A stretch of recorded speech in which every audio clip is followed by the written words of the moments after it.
কোনো লাইকি পণ করেন अब हम विश्वास কোনো লাইকি পণ করেন अब हम विश्वास।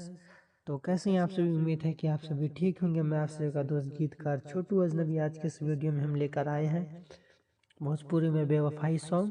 दोस्तों, भोजपुरी मगही मैथिली में किसी भी प्रकार के गाने लिखवाने के लिए आप हमसे संपर्क करें, या फिर वीडियो में जो ये सॉन्ग लेकर आया हूँ किसी भी सिंगर भाई को पसंद आता है तो इसको भी फुल लिखवा सकते हैं, कम से कम चार्ज में। चलिए आपको मुखड़ा सुनाते हैं, कमेंट में बताइएगा कि आपको कैसा लगा।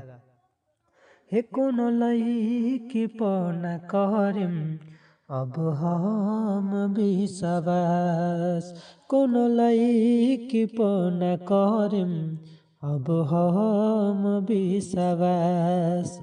धोखा देवेला उहे जे रहे अपन खास, धोखा देवेला उहे जे रहे अपन खास।